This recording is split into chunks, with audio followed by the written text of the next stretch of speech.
Put a square peg in a round hole, just never seems to fit. And you can't make chicken salad out of chicken shit.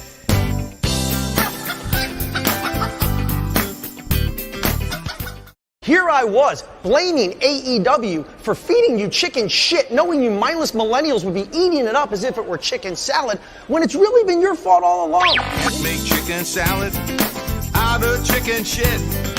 People is as people does, that's all there is to it. Put a square peg in a round hole, just never seems to fit. And you can't make chicken salad out of chicken shit.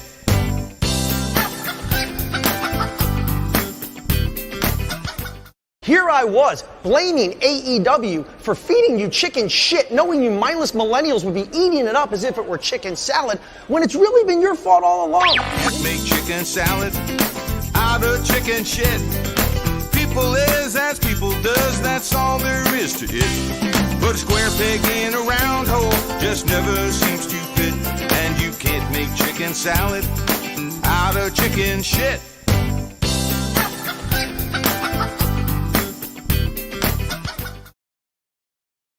Hello and welcome to Making Chicken Salad, the Wrestle Radio Australia podcast, where we talk about everything going on in the world of wrestling.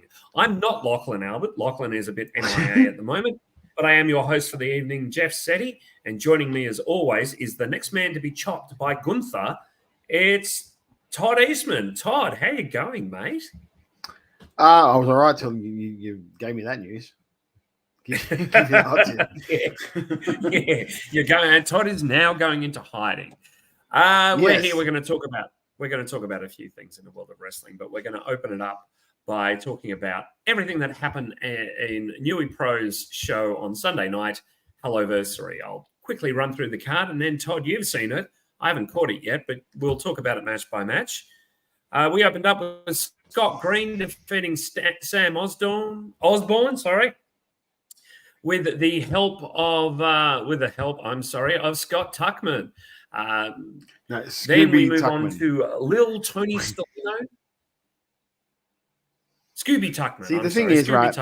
This is the Halloversary, so pretty much everyone on this card were in costumes, either coming to the ring or during their match as well. So what I've done in that, because for you people at home, you don't realize this, I've written the rundown, but in little brackets, I've written what their costumes were, just so we could talk about that as well, because some of them played a part in the matches and et cetera, et cetera.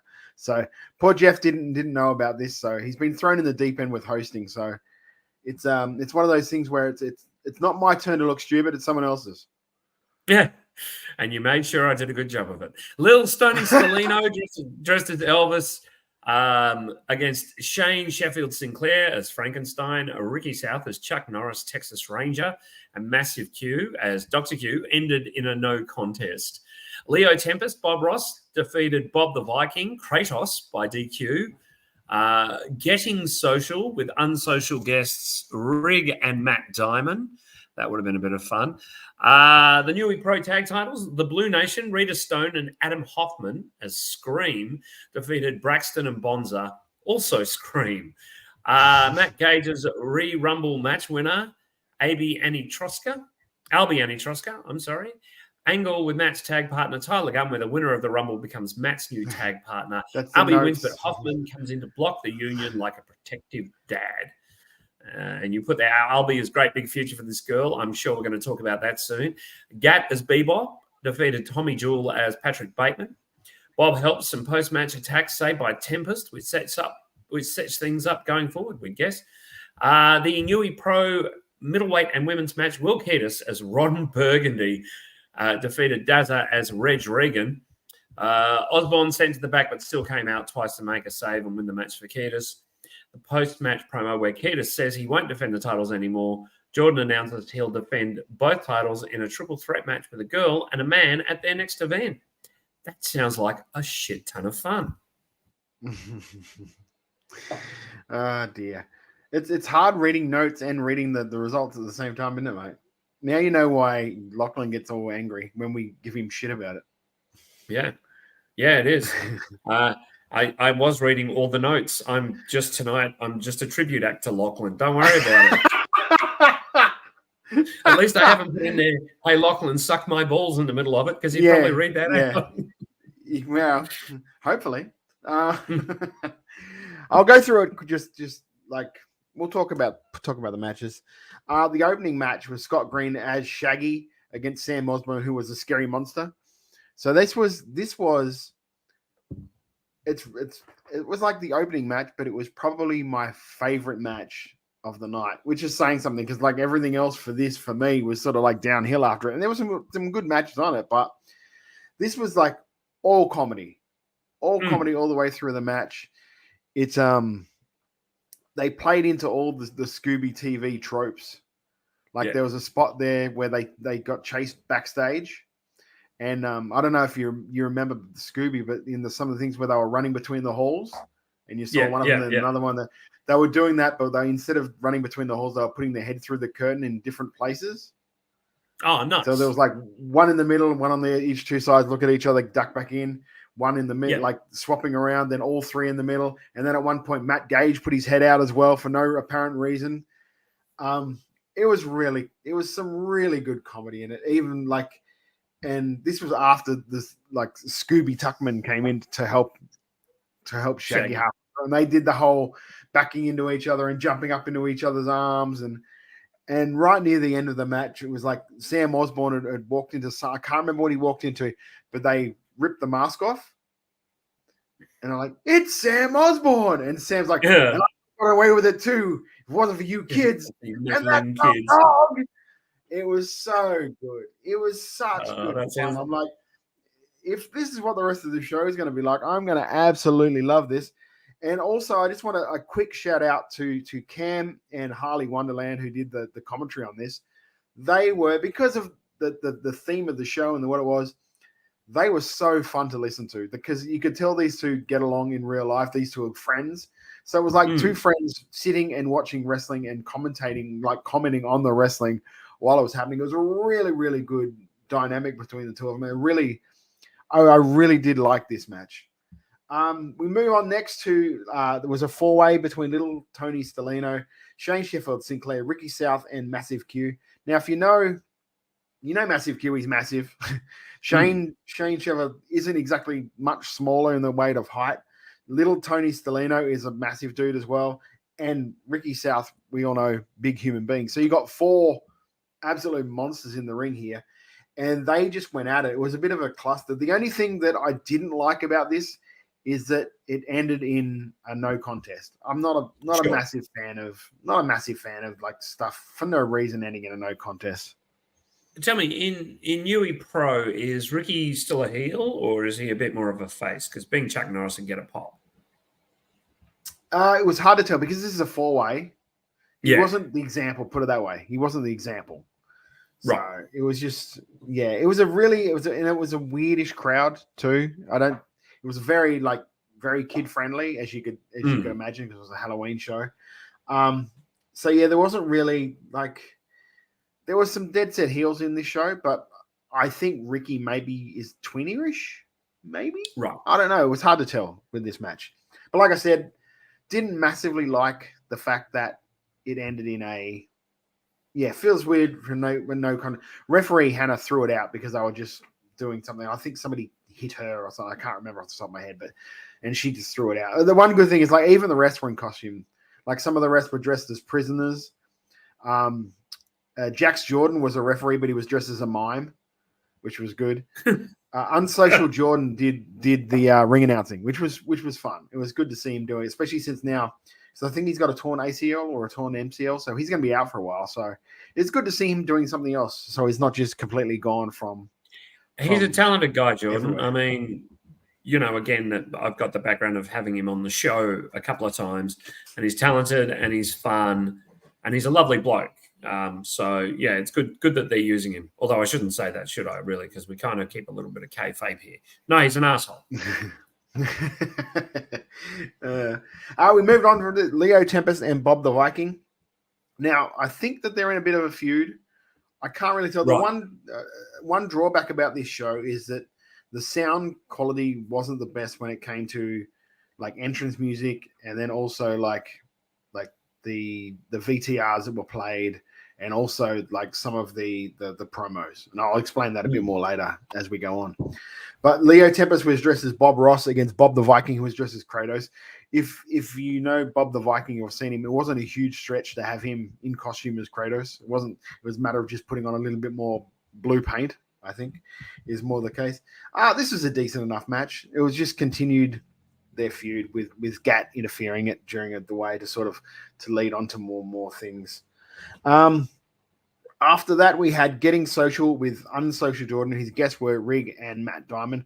This is leading to their big City Hall show, I believe, where it's going to be Matt against Rig for, I don't know if it's the combined title or just for Rig's Newcastle Pro. Like I said, the sound wasn't the best, and they were very low-key in their promos.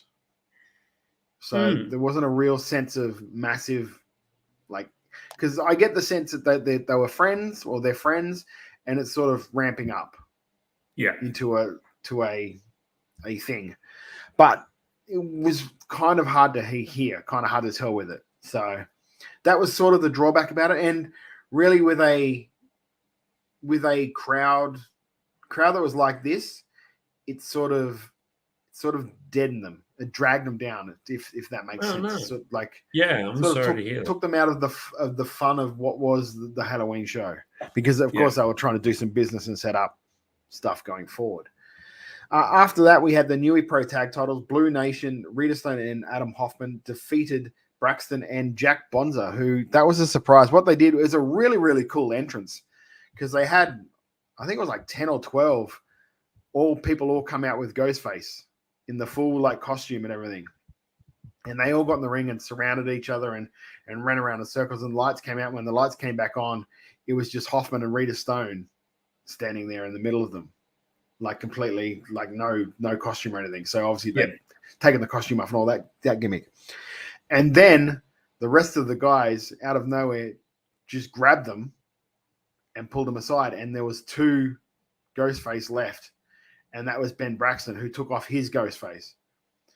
So, and then the reveal of Bonza, because Bonza wasn't known as being his partner until that point, and being Bonza having the relationship with Hoffman, that was the big reveal going into it.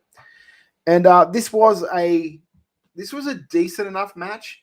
It was the first match I've seen where Braxton seemed a bit sloppy in his it was a bit like he missed a couple of things, and I mean, this is me being uber picky as I am, but it was the first time I'd not seen him look like blow my doors off amazing. And I don't know if it was maybe he dialed it back because it was sort of like a house-ish sort of show, because it was at the House of Free Fighting, which is their training facility, but it looks amazing. It looks so well set up for that sort of a deal. You wouldn't know to watch it, put it that way, if you were just watching it from a thing. Was it? Do they continue that Braxton is Bonza's son in Newy Pro, or again is that kind of a bit dropped? No, bro. When was that everything? Oh, I thought it was a thing. See, no, it was the Tuckman thing in Coliseum. Remember? You're right. It was Tuckman. Sorry, my bad. No, you're right. So what happened? What happened then?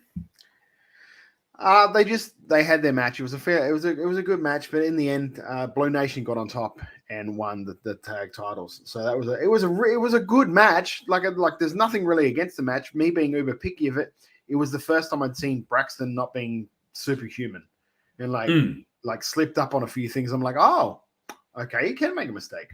Okay, How does he recover? He recovered well from anything that he botched or sort of like didn't hit properly, recovered from like well. It's not like he stood there with his thumb up his ass, not knowing what to do and not knowing how to move on. All to do with their training, of course. So there was that and that went into intermission. And then after intermission, they had Matt Gage's Rumble match. Now this, I'm just going to say right now, I love Matt Gage. I think he is brilliant. Just a great character, a great gimmick. So much personality in the guy, and so much like for someone like I haven't seen a hell of a lot of him, but straight away I'm like, oh, that dude seems like a bit of a deal. Like not an amazing body, not an amazing, but just character out the wazoo. Like so good. It's so like Nice. like told me a lot about him before even seeing any of his work. Really, it was a whole deal where him and his tag partner Tyler Gunn they were in the ring and they said, "I've got a match." Matt Gage is like, "I've got a match for you. It's the Rumble, blah blah blah. You better go back and get ready for it. The winner of this will be my new tag team partner," which is something that Tyler had no idea was going to happen. So he was a bit shocked as it was. It turns out he was the first entrant, surprisingly enough. It was too many entrants for me to talk about in this thing, and it was a decent enough Rumble match. Albie and Troska needs to change her name to start with, but after that, she has got a hell of an up. Like we talk about, like Rita Stone being good, like having that thing coming through. Like Albie she's got size. She definitely looks like she knows what she's doing when she gets in between those ropes. Her striking looks good. Her timing looked good. Her character, like the way she expresses herself, is good as well. She is part of the Blue Nation with Rita and Adam Hoffman. And that's why it's sort of like, it looks like there's a bit of a love triangle thing going on with Tyler and Gage, and then Gage and Albie. So in the end, it was a bit of and Gage somehow ended up being in the Rumble as well. So he nearly won it. So he nearly became his own tag partner. But in the end, Albie wins it. And as Albie's winning it and she's celebrating in the ring, Gage gets in the ring, gets on one knee and goes, "Will you be my tag partner?" And before she gets to say yes, Adam Hoffman storms in the ring, picks her up over his shoulder and throws her out of the ring, sort of like puts her out of the ring, places her out of the ring. Throws her is not the right way to say it. Just places her out of the ring, turns around and tells him to get stuffed. So you can tell there's probably something going on there where it's sort of like a love triangle going forward. A love triangle. Yeah, I think Tyler kisses Gage sometime way through the match, and it was a whole thing that goes on there. So that had me interested to see what was going to happen going forward with the three of them. And like really anything to do with Matt Gage. Like I encourage anyone out there who hasn't seen Newy Pro to at least look up Matt Gage and see some of the work he's doing, because I was very, very impressed. I was very like intrigued in the character and the gimmick. I really did enjoy it. So there is that. And also Albie, I think there's a big future for her if she gets the chance to show it maybe on a PWA or somewhere like that where a lot more people will get to see her work. After that, we had Gat and Bebop. Gat as Bebop against Tommy Jewell, who was dressed as Patrick Bateman. This was a really decent match. It was a really decent match. Bob helped Gat get the win, and there was a post-match attack, which was saved by Tempest, which I guess will set up a tag match going forward with Jewel and Tempest against Gat and Bob the Viking. So we'll see that going forward.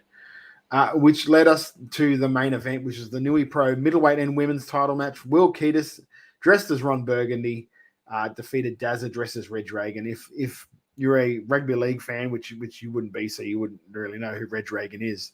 It was Matty Johns back in the day used to dress up as an 80s rugby league player, bring back the biff. It wasn't a stretch for Dazza to get that costume, put it that way. I do have one story about Red Dragon. When I was living in Canberra, my housemate was a massive NRL fan.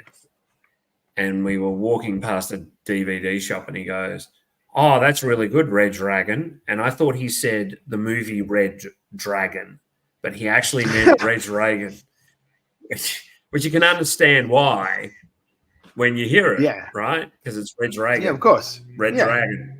They sound almost the same. And so he was like, "No, I mean Red Dragon." And I'm like, "Yeah, it's a great movie." And then I clicked onto what he was saying after about the third time. But, of course, I just kept it going. Of course you did, like the Mandalorian. But it was very funny. I am aware, like very slightly, of who Red Dragon is, but I have sort of blocked anything to do with rugby league from my memory, intentionally so. All right, okay, easy. It was this as one thing I like. I like about Newy Pro is you get guys like Will Keatis, who gets a chance to be like the main event guy. He gets a bit of time to tell a story in a match, which him and Dazza did here.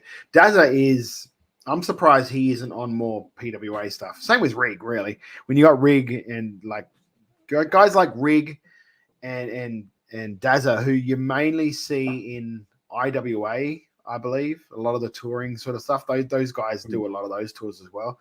They don't get much of a chance on a PWA show. But that being said, really, really good workers, massively over with the crowds. Like Dazza's massively over. Have you seen much of Dazza at all, Jeff? No. No, he's very much like overalls, no shoes, hillbilly-ish sort of a gimmick. Right.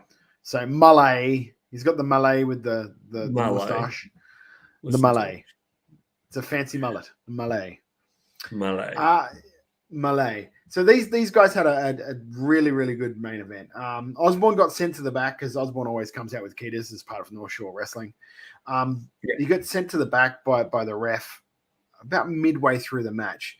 But then after a really big falsie, he comes out and pulls the ref's leg. So pulls the ref out of the ring. Which for me is a bit hinky because once you get sent to the back, I don't think you should be coming out. And if you come out, you should come out where the ref doesn't see you, not be directly involved in the ref. For me, that's the thing. Now, to me, sorry, if I'm going to take the place of Lachlan, I should do it properly, shouldn't I? Yeah, good. To me, For me. Thank you. If you're going to do it, it takes the focus off the match, and it sounds like that happened a little bit. If he came out twice, find another ending. But yeah, it just kind of takes the focus off the match. So yeah, the end comes where Keatis was getting very frustrated because he could not finish Dazza off. So he grabs the middleweight belt and goes to hit Dazza with it. Referee stops him, takes the belt away. As she takes the belt away from him, and it's distracted with Keatis.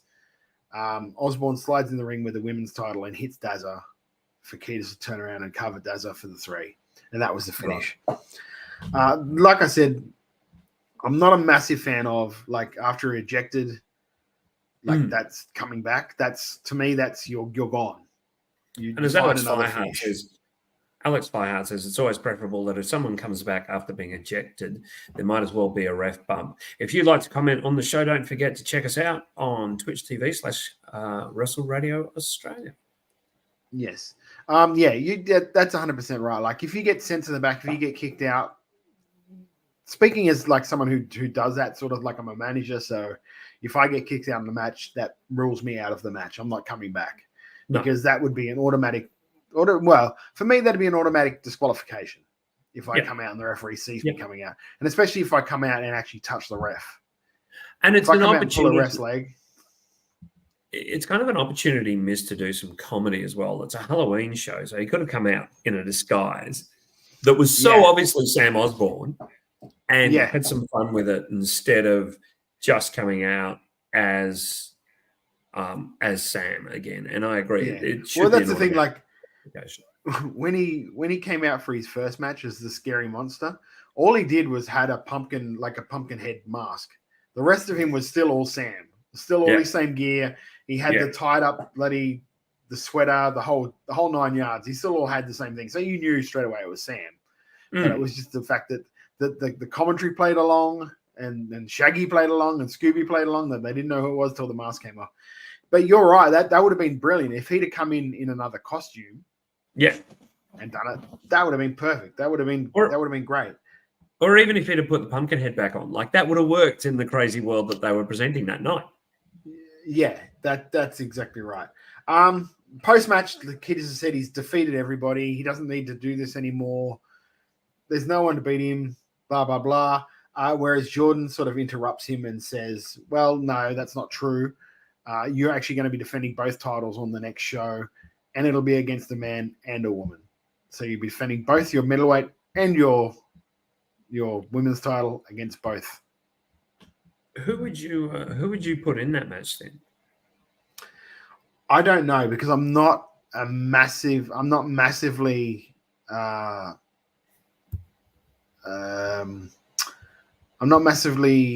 into knowing who is in the Newy Pro roster. Right. So there might be. I had a good segue there, and you just Go on, mate. We'll keep you. I was going to say, if you want to be into something good, get yourself into a T-shirt. A Wrestle Radio Australia T-shirt and other merch is available from Redbubble right now. But the proceeds don't go to us. Oh, no. They go to Beyond Blue and Gotcha for Life, two causes that are really, really good.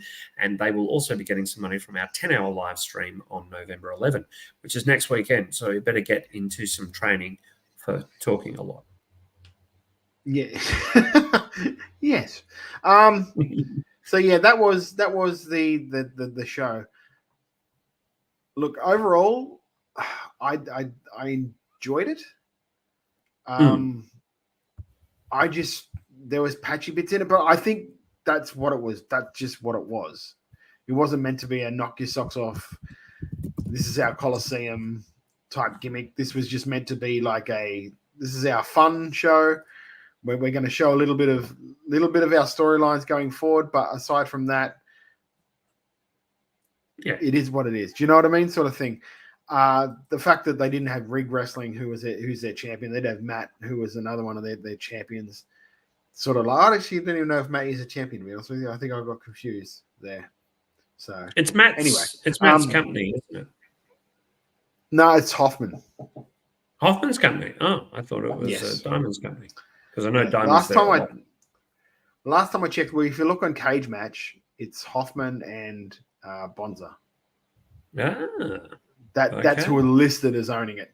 What actually means, I have no real idea if that's the actual thing that's going on, because you don't know what the facts are or not with a Cage Match sort of reporting. Yeah. And that's available now on Fight Plus. I was actually going to try and watch it. Yes. Had some stuff going on, so I didn't quite get to it. Which is perfectly understandable. What were we going to do we went through this way quicker than I thought we would, because we didn't have that many talking points on it. Well, we didn't have Lachlan. No, we didn't have Lachlan to argue with adding his stuff in. So let's just quickly look at the WWE Crown Jewel card, and then we'll move on. We'll have a quick break before we do chicken shit and chicken salad. Yeah, how about we do it that way? Yeah, let's go. Let's do that. So the Crown Jewel card at the moment, the undisputed WWE Universal Champion Roman Reigns will defend against LA Knight. Yeah. The World Heavyweight Champion Seth Rollins will defend against Drew McIntyre, whose heel turn has me fascinated, to be honest. World Women's Champion Rhea Ripley defends against Nia Jax, Raquel Rodriguez, Shayna Baszler, and Zoe Starks in a fatal five-way match. Women's Champion thought the chick from the block was going to be in the match then. Women's Champion Io Sky defends against Bianca Belair. United States Champion Rey Mysterio defends against Logan Paul. Cody Rhodes against Damian Priest. John Cena against Solo Sikoa. And on the kickoff show, Sami Zayn against J.D. McDonough. What do you think of the card, Todd? It's a really strong card when you look at it. It is, isn't it? It is. When you look at it from top to bottom, that is a strong card. Especially when you think of the original ones that were going to Crown Jewel were really just like gimmick cards. Like, let's bring in this guy. Let's bring in this guy. Let's bring in, like, you can't even say that they've just brought in Logan Paul, because he's kind of part of the deal now.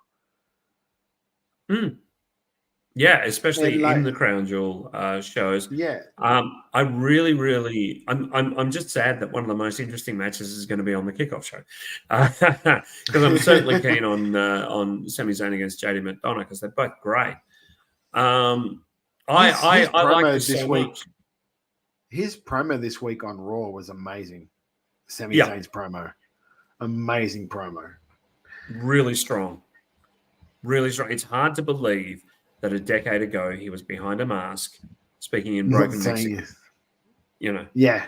speaking in broken Spanish. I'm sorry, Mexican, but just brilliant and so good. I think he's definitely going to wind up with a belt, with a major belt at some point. I think I still believe that firmly. Yeah.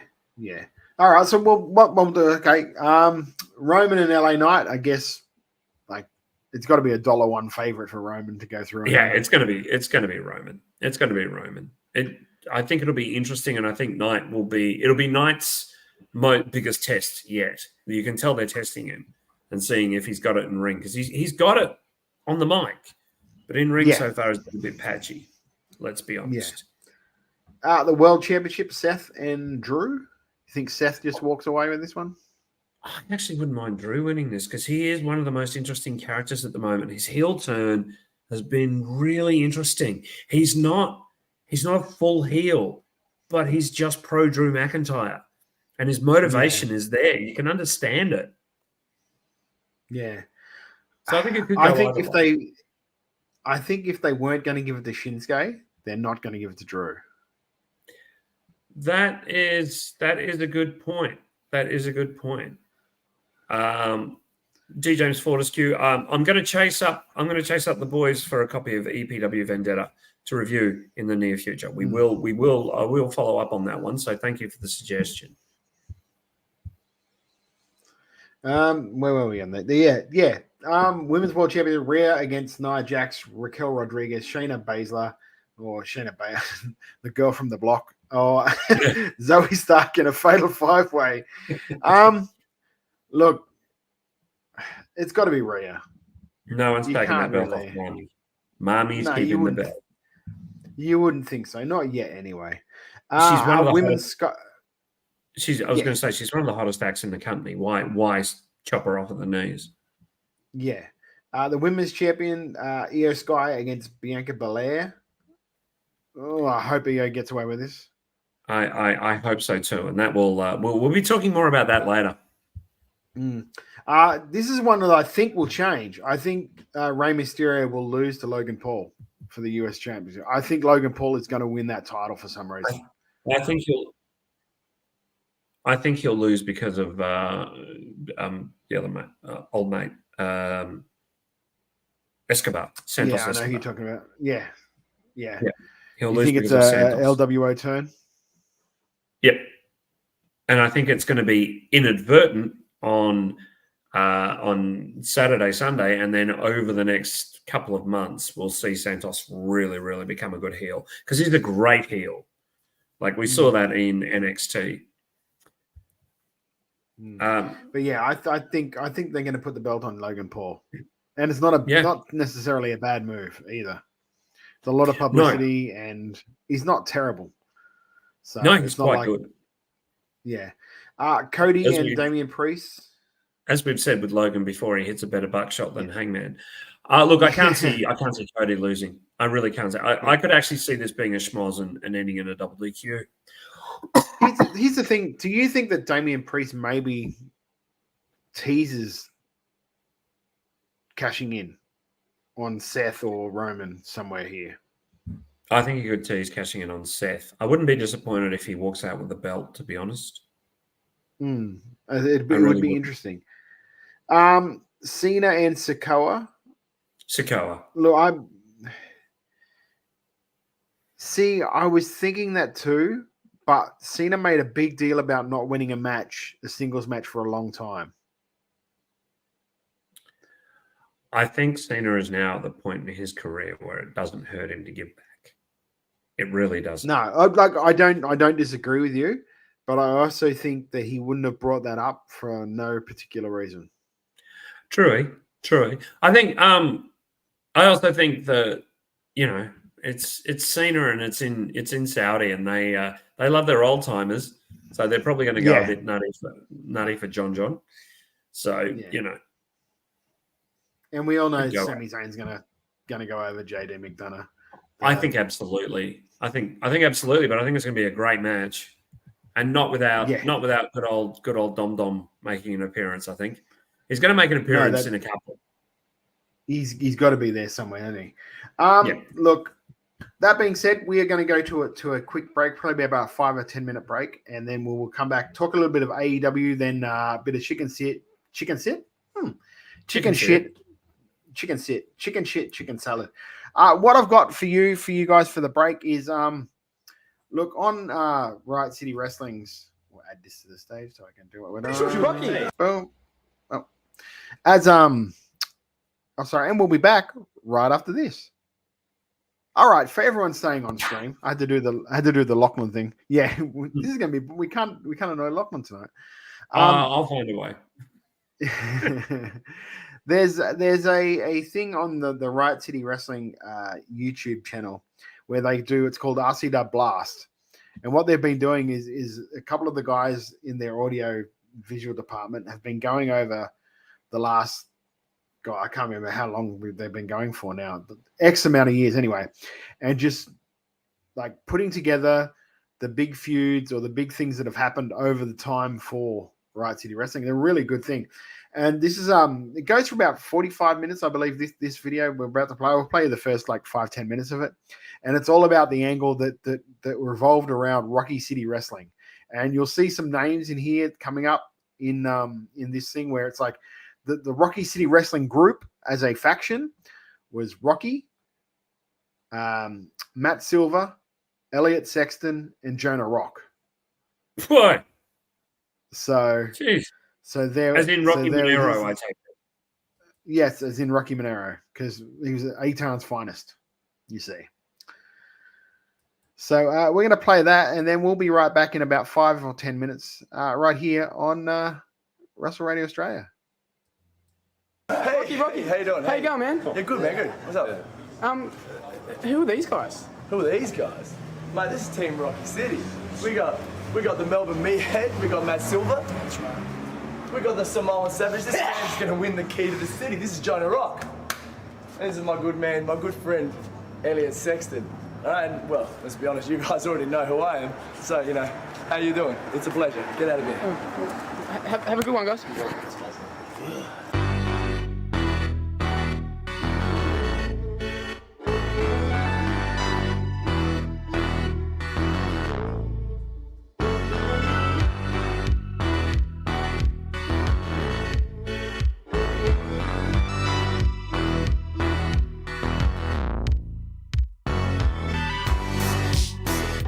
Residents of Riot City, my name is Carmine Luguzio. Joining me once again, the historian Angus R. Dacey. Welcome to RCW Blast. Yeah, welcome, guys. We're back, and we have a hell of an episode for you guys today. A big one. And look, I feel like I say that every single week. You do, he does.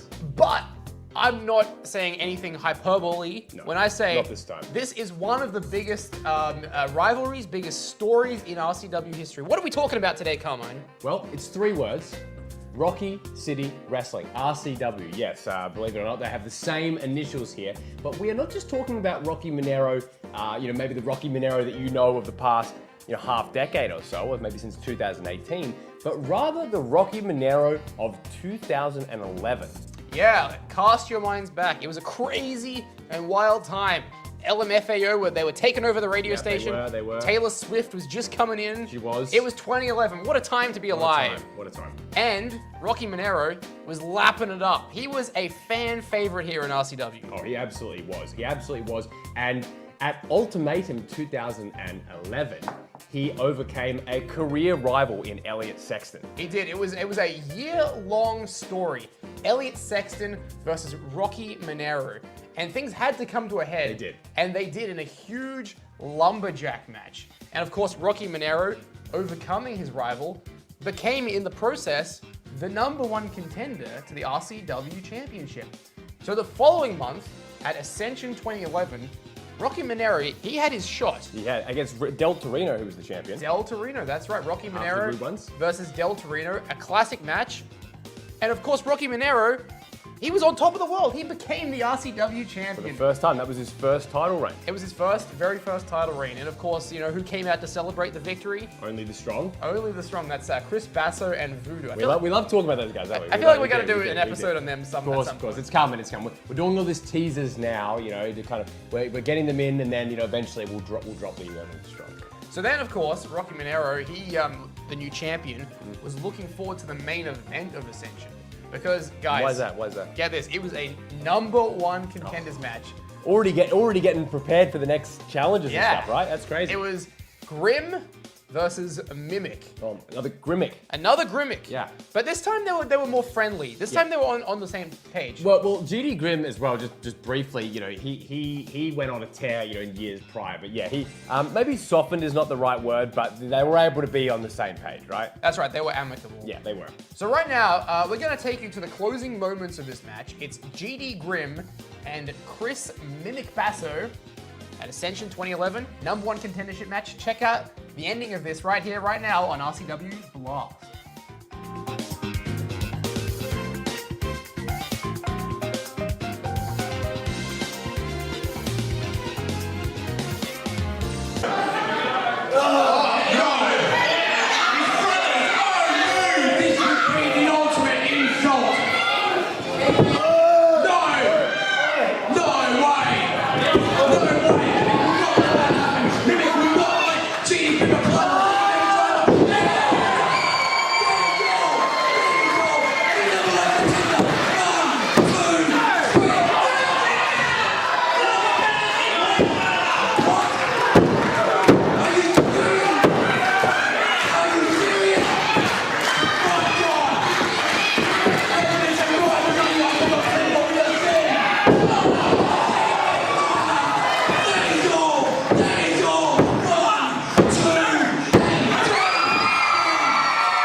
Tell them I'm not coming unless they book my flights, alright? I'm just not coming down.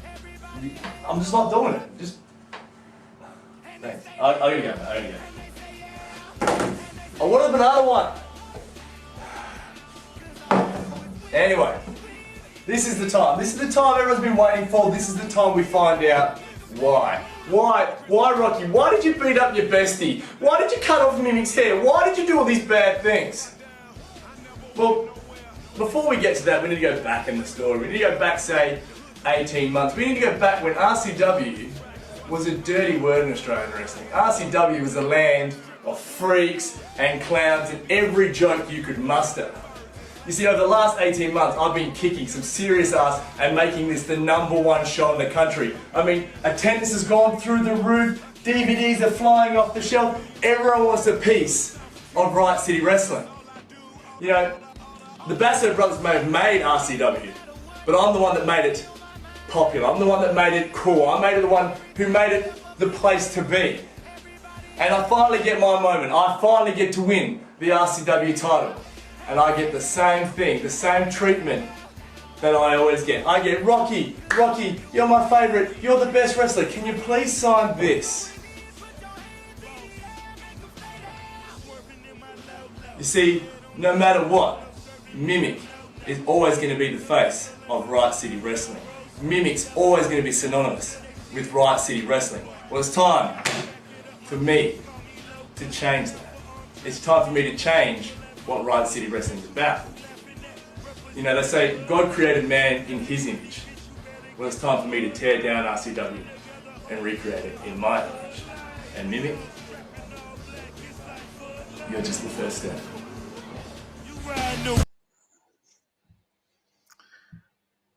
To seek that one out.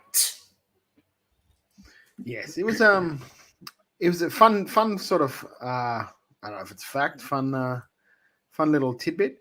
That was that show where Rocky turned on Mimic, I think was either the first or the second show that I'd ever been to for Riot City Wrestling. Nice. Myself and the man that became Big Brody Marshall, but we're sitting in the crowd watching those shows. It was the second show because Right.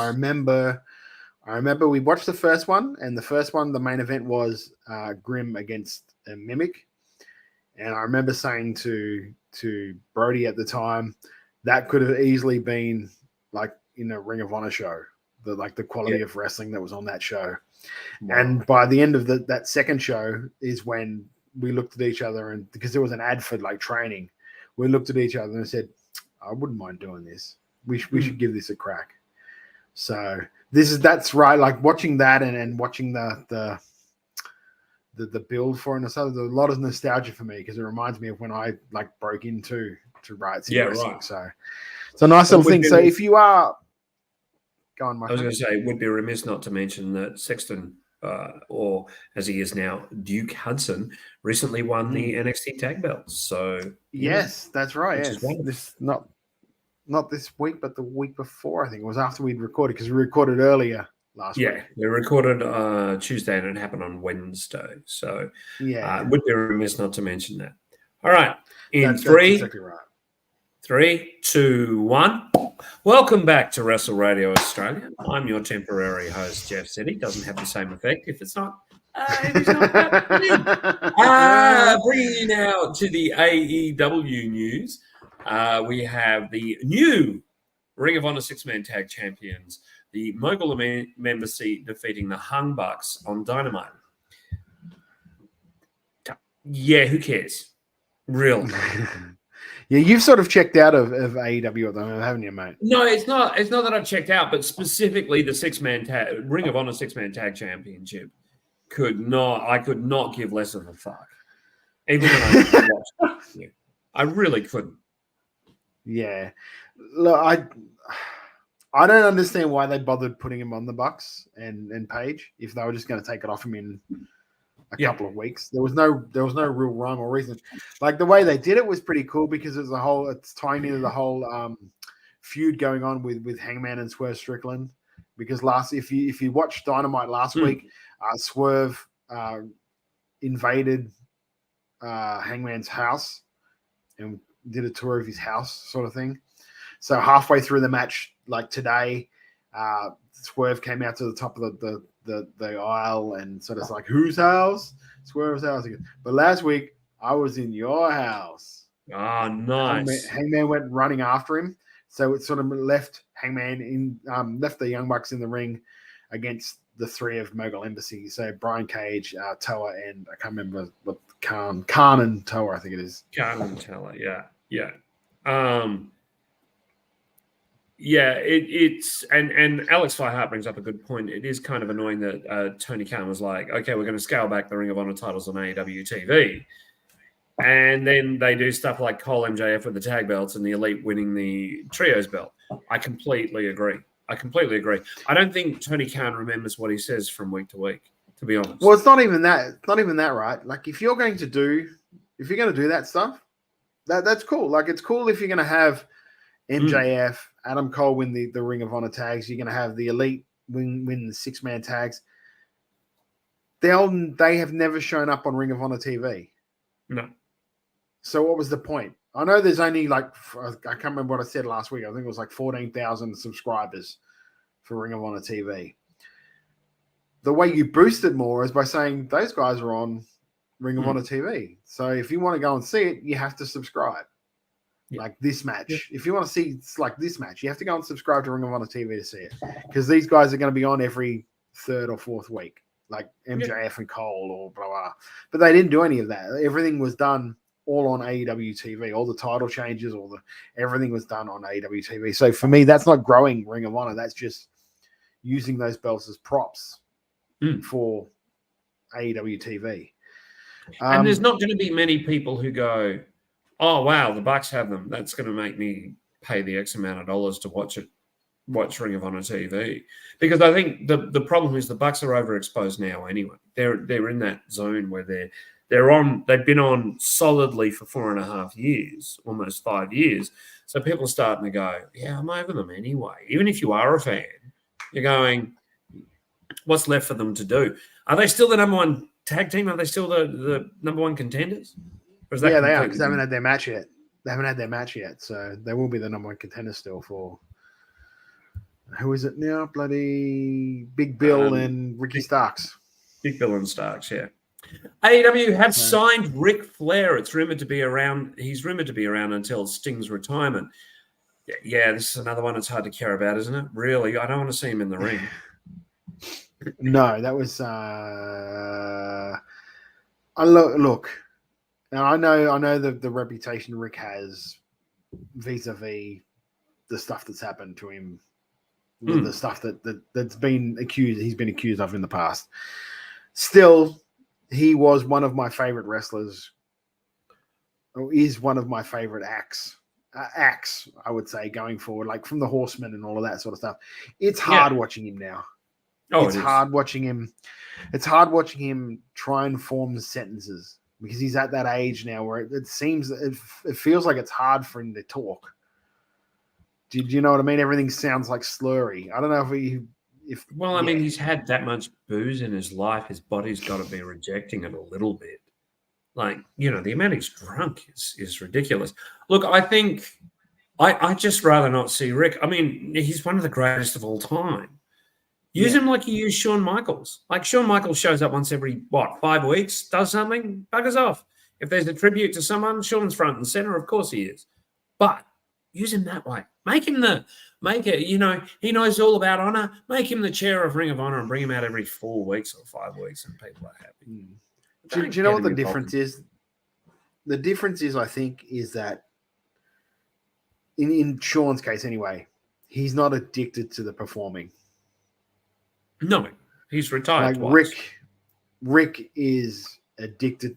He retired twice, but I think he really was still in retirement when he had that match. Let's face it, it wasn't the best showing. He never had another match. He lost to Taker at 25, and he never ever wrestled again. That's 100% correct. Thank you. I've only just sort of finished reading the book that was written not long ago by, and his name escapes me right now, but I will definitely say it. And so I want to, because it was a really good book. If you want to know the nuts and bolts of everything to do with Rick's like championship. Tim Hornbaker, that's it. Tim Hornbaker went through Ric Flair's career from day dot till present day and talks about everything that goes on, all the stuff from behind the scenes, all the like to the point of when he says that his family moved into a house, he says what the address of the house was in Charlotte that he moved into in 1982. Like that's how in depth like Hornbaker's research was. Wow.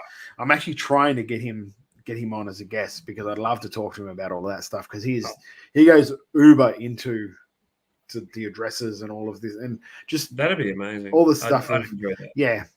And if you actually follow him on Twitter, Tim Hornbaker, he's put up stuff like Ric Flair's booking sheet for the month of August in 1982 or something like that. And it is like it's a laundry list of like dates and places where he would be in, say, like Australia for 3 days, and then he'd get a day off because that day was him flying back to America to be in Charlotte, like Atlanta, in back to back.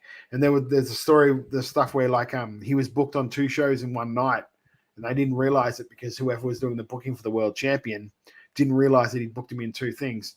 Rick said, "I'll make both dates," and he did. So he wrestled the opening match in one show, caught a plane to the next town, and made it in time for the main event in this next town. Phenomenal. In one night. And if you remember back in the day, every time he wrestled, it was a 60-minute Broadway. So he wrestled 2 hours in that night in between traveling. There's a great there's a great Broadway between he and Terry Taylor. Like a lot of people just know Terry Taylor as the Red Rooster, and you're doing yourself a disservice. He was a fantastic in-ring performer, and there's a great Broadway between Flair. I've seen a Broadway between Flair and Taylor that's amazing, and I've seen one of the best matches I've seen is Flair against DiBiase from the old Mid-South days. And that is a phenomenal match. It goes to about 25. It doesn't quite go to a Broadway, but it's really good. And that was back in the day where, if you didn't know, DiBiase was in line to be an NWA World Champion. Yeah. He was very much up to it. And the fact he didn't get it was what made him go to WWE. And he was the heel, the big heel leader of the Rat Pack, as they called them, which is a stable made up, believe it or not, of Hacksaw Jim Duggan, the Maniac Matt Bourne, and Ted DiBiase, and then eventually Dr. Death Steve Williams.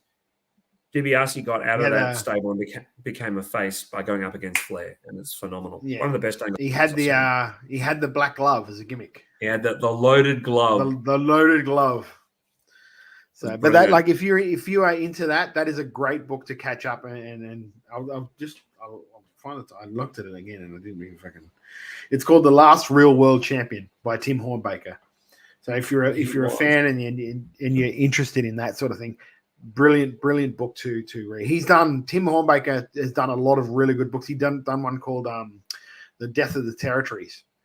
And didn't he do one about Nitro as well? He did that. No, that was a different guy, Gus something. And that's on my list of ones to listen to as well. But yeah, apparently that's very in depth as well. But the Death of the Territories is really good because what he does in that is he talks about all the territories around the country and what they were doing as Vince was slowly trying to take over with WWF. So it was really interesting to see, well, this guy bought this company and then they took that over and then these guys tried to work together. But wrestling being what it was, they didn't get along and they butted heads, so they ended up splitting up. Especially with like it's like Crockett's, Jarrett, Von Erichs. That was the Supercard guys. Super Clash. Yes. Super Clash. And Vern was there as well. The shirt tonight. Yeah. Yes, AEWA. That was the thing that sort of like they couldn't work together. Too many egos and all that sort of thing, and that was sort of what killed them in the end, which was quite sad to see. Anyway, we'll move on. AEW also confirmed that Bryan Danielson has had surgery to repair a broken orbital bone. that he suffered in the match against Andrade El Idolo on the 21st edition of Collision. However, he still wrestled the following Wednesday in a tag match on Dynamite. Danielson has now had the surgery and is expected to be out until later in the year. Some are saying like till next year even. So it's a hell of a bad break for him. I read that he's probably going to be back for Wrestle Kingdom against either ZSJ or Okada. I hope that he's recovered fully. He's at an age and he wrestles a style that clearly is beginning to wear his body down, even a freakish thing like an orbital bone accident. So I want Daniel Bryan to be well. I'd rather he never wrestle again and he's well, rather than we see the slow, gradual decline of one of the best in-ring performers of all time. Yeah, and that's the thing. Like, I remember even he commented that he wasn't a fan of the way the WWE were protecting him, and it's obviously looking at it now, they were doing it for a reason. It says, and it's not the way he wants to go out, which is completely his prerogative. But there was a reason why they were like, let's not have you wrestle every fucking week trying to do the crazy stuff that you do. And it even was like it's even worse in it's even worse in AEW because there's no real limiters on them about what they do in the ring. So he wrestled periodically in WWE. Tony Khan had an important announcement on AEW Dynamite. Another one. It was the on-sale date for AEW All-In tickets Friday, 1st of December. All-In 2024 tickets. They're on sale then. The event is set for Saturday, August 25, 2024 at Wembley Stadium in London. Who cares? That is not an important announcement. That's an announcement of tickets on sale. I mean, it's ridiculous. Yeah, that's a media release. It's not an important announcement. And your announcers do it. Get Excalibur to talk too fast and talk about how, tickets are on sale for he did it. Also, he did it the same way they announced the first one, where it was like him and what's his name? Nigel. Thank you, Nigel McGuinness. Speaking of tickets being on sale, tickets are on sale tomorrow for WWE in Perth. If you're going for that, I know there's a lot of activities around that time. Alex Fiehart chimed in with, honestly, as much as he wants to keep working full-time, I do think Brian should just go to part-time once he comes back. Alex couldn't agree any more. Let him be Brock Lesnar for the rest of his career, and I'd be absolutely thrilled if he has that schedule. Perth should be fun, and tickets are on sale really soon. Todd, it's come to the time of the show where we talk a little bit of chicken shit, a little bit of chicken salad. Do you want to go first? What's your chicken shit, mate? Look, I'm liking the whole MJF sort of thing, but I was thinking about this today while I was walking around at work. Are we getting dangerously close to MJF becoming like Super Cena? Where he just doesn't lose. At the point now where like they lost today in that 6-man, but he didn't. Of course, he wouldn't eat the pin, which is fair enough. But he won the diamond again, the diamond ring. He'll defend the title, the ROH titles at the next show, Full Gear, before he defends the world championship. I imagine he's going to win both of those matches. So that's another tag team that are going to get taken out of by one person. Like if of course it happens. I'm not saying it's going to, but for argument's sake, let's say it does. Because I think it's the Guns too, isn't it? He's defending it against. I think so. So he defends it against the Guns, and then he beats Jay White later on in the night for the world title. So that's that. And then we go on for I'm just thinking about it today, like how long before people start saying, okay, that's enough. Like it's very entertaining, don't get me wrong. I love the whole shtick. I love it's starting to get a bit pandery when it comes to babyface sort of thing, but I'm still enjoying it. I'm just wondering when it's going to come to the point where people are going, all right, mate, it's time for you to lose something. I think, and I'm not defending it, and I agree with you completely, but I think they're treading water until Adam Cole is back, baby. They're just kind of going, okay, what? I still think that's a work. I know that I know you there's do. been reports and all of that. I still think it's a work. I still think that, yeah, because he's out for months, and they can't tread. Yeah. You can't tread water with the world title for months. Do you know what I mean? It's not when But you've the got thing is, someone who who's on knows the what show every Tony's week. doing? Like, the guy's got no idea what the fuck he's doing, really. So he probably thinks he can tread water until Adam Cole's back. It's Are you ready going for to be mine? very interesting. Yes, go for it, my friend. And Alex has said AEW does have a bad habit of dragging things out due to injury. Yes, they do. Mine is actually really something I've realized of late, and that is I am tired of people coming back, beating specifically Bailey, and then being number one contender to EO's belts. It happened with Charlotte, and it happened with Bianca. Bailey is one of the most talented women in that company, and we are not being able to see it, and I'm not sure why. It seems like she's being punished. She's also the leader of a women's only stable, which is unique and amazing and fantastic. And it just seems like they keep going, oh, well, Bianca's back. Let's let her beat Bailey and then go on and face EO. Now, I hope to hell Bianca doesn't get that belt back because that'll just really double down on my chicken shit. But I think it's appalling that Bailey has been beaten and is now becoming a bit of a joke, and not in terms of like a fun joke. It's becoming like, I'm not fucking invested in Bailey because Bailey's not won anything in a long time.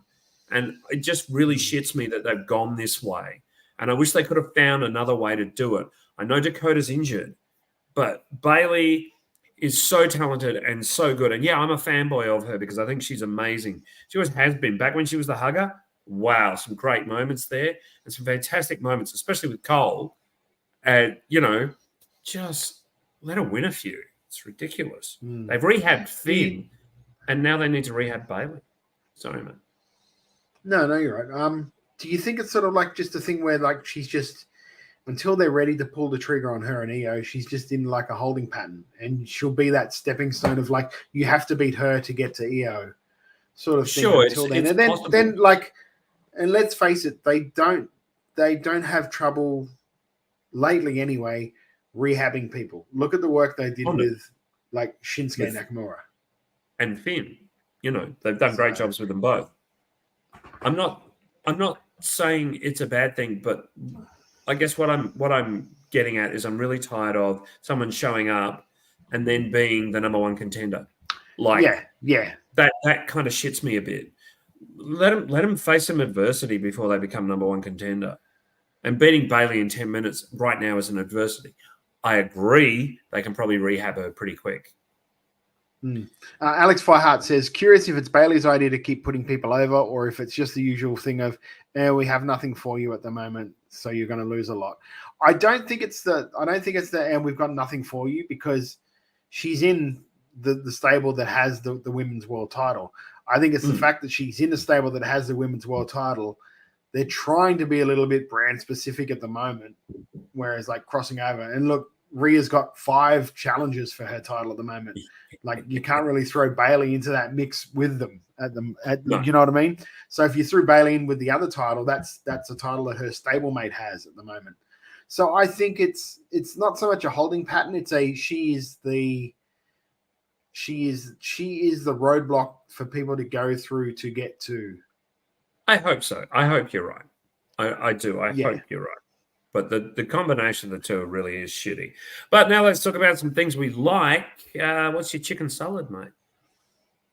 Look, I'm going to go back to Newy Pro because I loved, and it's not a match that you would think that I would love, because everyone thinks of me as like the fully like the serious wrestling. Like this is what you've given me Walter and Sheamus and beating the shit out of each other. I love that. I love the silliness of that Scott Green versus Sam Osborne Scooby-Doo match. It was so good. So please do watch it and let me know what you think about it too, because the spot they did with the curtain, it popped me huge to the point where I messaged, because Wondies and I, like Harley Wonderland and I, are good mates. So I messaged her during this match going, holy fuck, this match is brilliant. And she's like, yeah, I know. It was so good. This is why, because she messaged me on the night of the show. I was working Pro Wrestling League, asking me if I was watching it because she'd been put on commentary. I was like, no, I'm going to catch up. I've got to catch up for it for the show later on. She's like, make sure you watch the first match. It's unbelievable. And I thought she meant that it was going to be like 1,000 arm drags. And you know what I mean? The whole, like, this is going to be an amazing match. Not, it's an amazing match. It was just so very entertaining. It's the thing of, like, we talk about it often, like flavors of ice cream. And like, I love chocolate ice cream. I used to love coffee. Give me a coffee flavored ice cream every now and then, or a banana flavored ice cream. This was my banana flavored ice cream. You know what I mean? I'm not going to have it all the time, but when it's done well, it's a good brand of ice cream. I'm going to really enjoy it. And that was good comedy wrestling done well by three guys when you count Tucky in there as well. Really, really well done. Really well done. And also, if I'm going to give out chicken salads, again, I'm going to keep raving about him. Matt Gage was really, really good for someone who I'd never really seen a lot of. Really caught my eye for just his character work and the way he looks very comfortable out there in front of the crowd, like cutting promos and doing his character work, which is something you don't see a lot. I'll endeavour to check it out. My chicken salad. There's actually a couple. So I've got a two-part salad. Both because I've got another one after Andre Chase and Duke Hudson winning the tag belts. Finally winning the tag belts. That is just fantastic. That, it's really wonderful to see them win, and the crowd reacted accordingly. And it's been something that's been there for a while, and they finally pulled the trigger on it. And they've become a really handy little tag team. And a comedy tag team, sure, but a handy one. I don't think they're going to hold the belts for long, but it's a nice recognition that they have. I think the Chase University stuff, it's almost ready for prime time. You could move them to Raw or SmackDown, and they'll do quite well as a nice little, you put them in there against the against Gable's group, the Alpha Academy against Chase University, and you've got a good comedy match right there, which is the real University of WWE. How fun would that be? So, I think that's my first chicken salad. Sorry, my second chicken salad is that I watched Dominic Mysterio in ring the other day, and I've gone, geez, this guy's gotten good.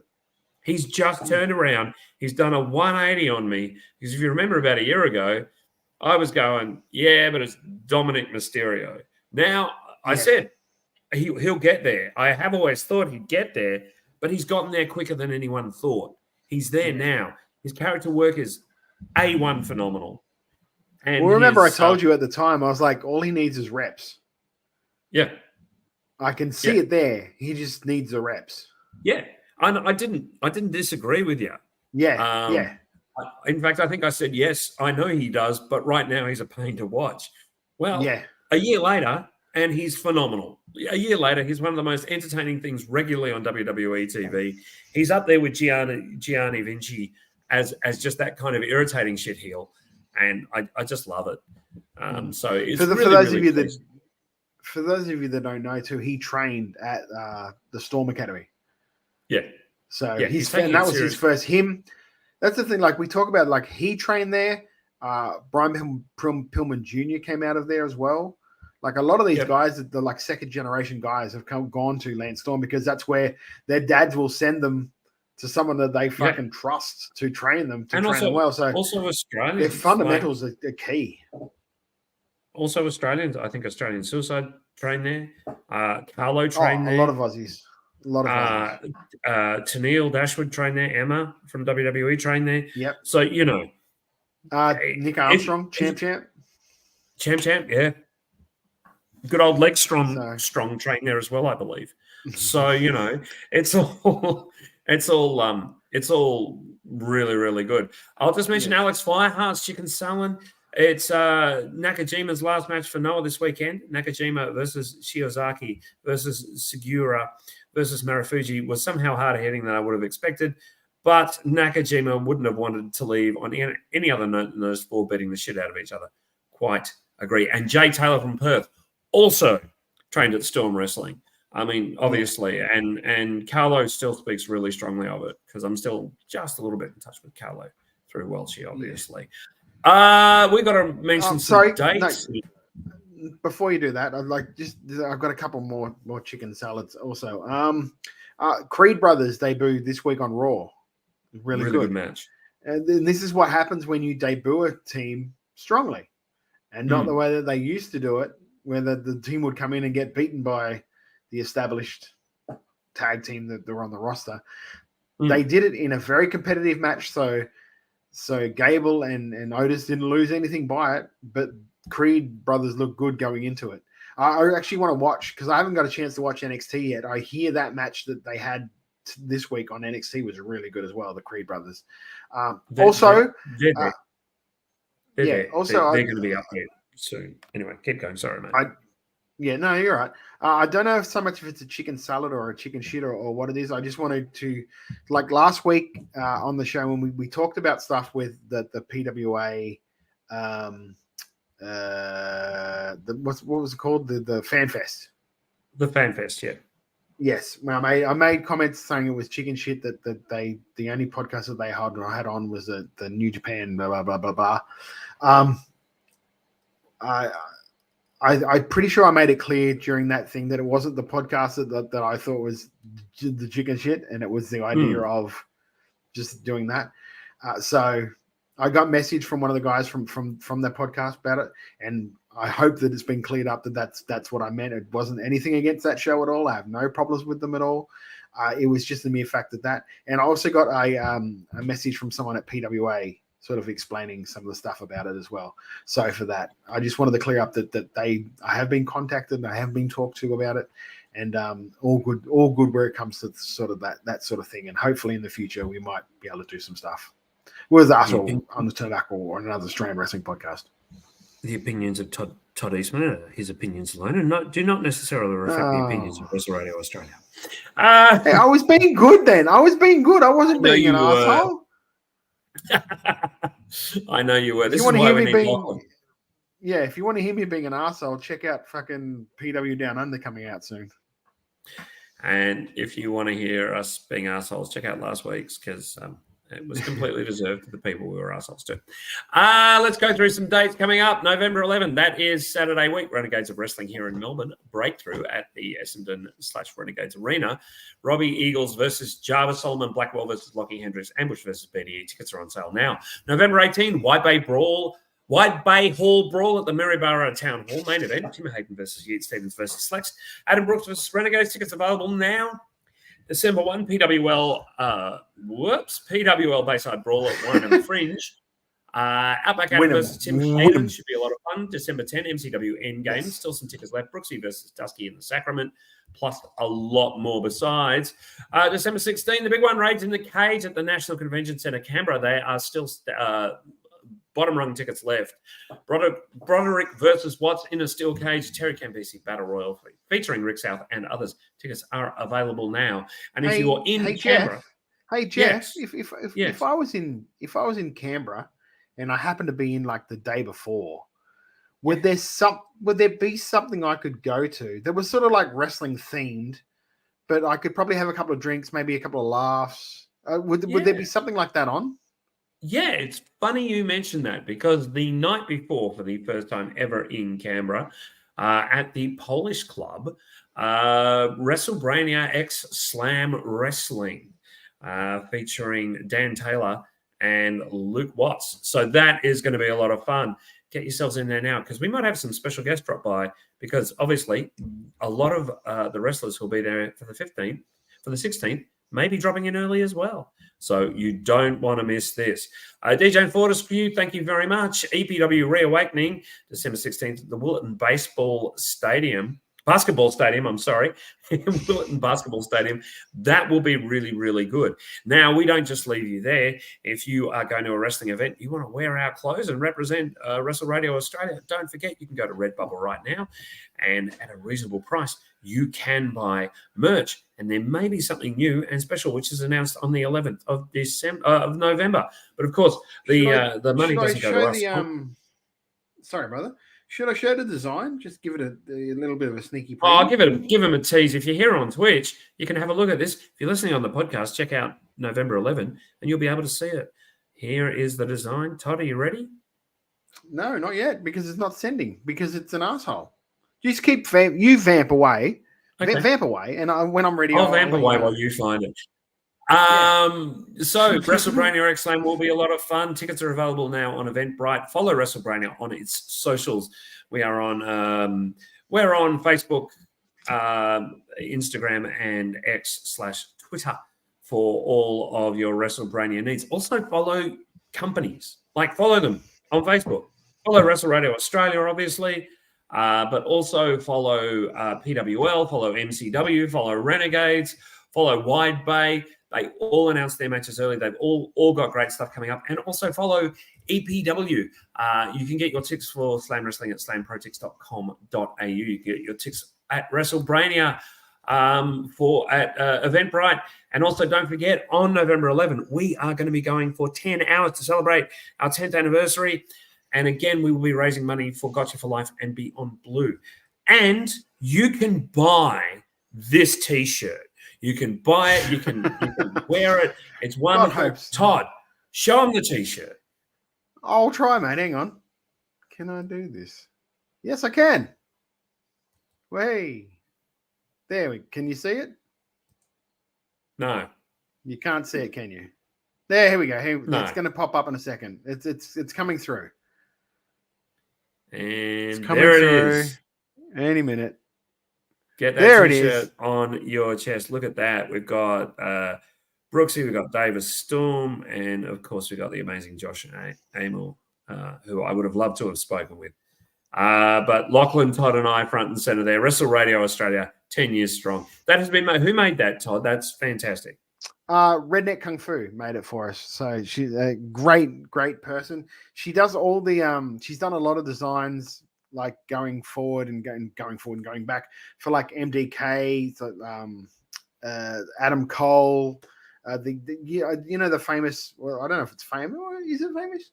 There's like a famous design of like them wearing the Udi type, the characters. That was hers.